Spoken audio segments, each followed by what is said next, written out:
ناظرین محترم، السلام علیکم ورحمۃ اللہ وبرکاتہ۔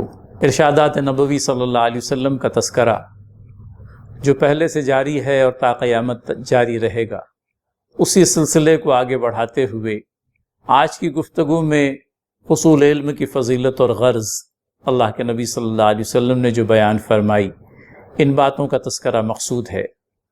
نبینا حضرت محمد صلی اللہ علیہ وسلم نے فرمایا، دو ہی افراد قابل رشک ہیں جن سے حسد کیا جائے۔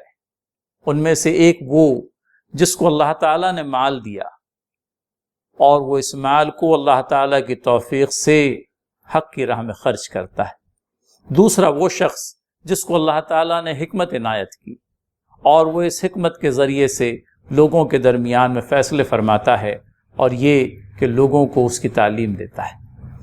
اللہ کے نبی صلی اللہ علیہ وسلم نے یہ بات بھی ارشاد فرمائی کہ جو شخص علم کی تلاش میں کوئی راہ اختیار کرتا ہے، اللہ تعالیٰ اس کے لیے جنت کا راستہ آسان کر دیتا ہے۔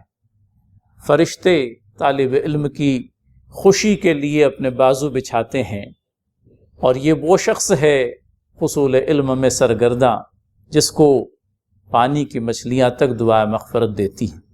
عالم کی فضیلت عابد پر ایسی ہے جیسے 14ویں رات کے چاند کی فضیلت تاروں پر۔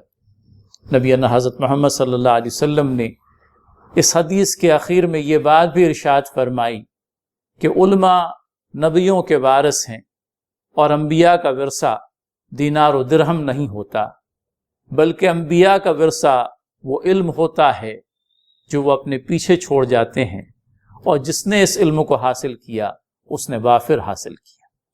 نبینا حضرت محمد صلی اللہ علیہ وسلم نے حصول علم کی غرض کے سلسلے میں بھی ہم لوگوں کی رہنمائی فرمائی۔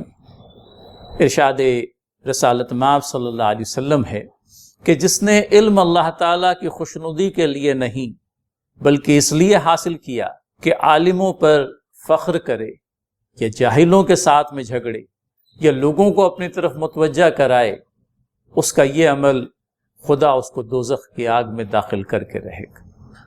حصول علم اپنے آپ میں ایک مستحسن اقدام، ایک مستحسن شے، لیکن حصول علم کی غرض بھی ہم لوگوں کے سامنے رہے۔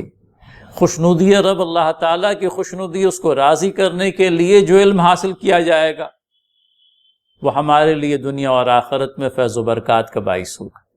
لیکن یہی علم علماء پر فخر کرنے کے لیے، جہلا سے جھگڑے کرنے کے لیے، اور یہ کہ اپنے علم کا پردرشن کرنے کے لیے حاصل کریں، تو پھر دوزخ میں جانے والی بات بھی اللہ کے نبی صلی اللہ علیہ وسلم نے ارشاد فرمائی۔ نبینا حضرت محمد صلی اللہ علیہ وسلم نے یہ بات بھی ارشاد فرمائی کہ جس نے علم کو اللہ تعالیٰ کی خوشنودی کی طلب کی بجائے اس لیے سیکھا کہ دنیا کی متاع حاصل کرے، وہ جنت کی خوشبو تک نہیں پائے گا۔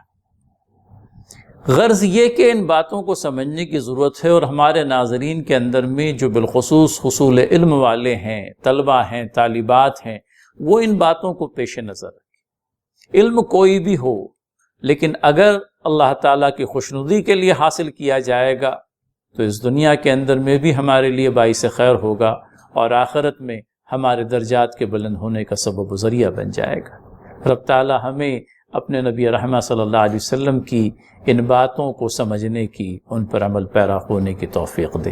آمین یا رب العالمین۔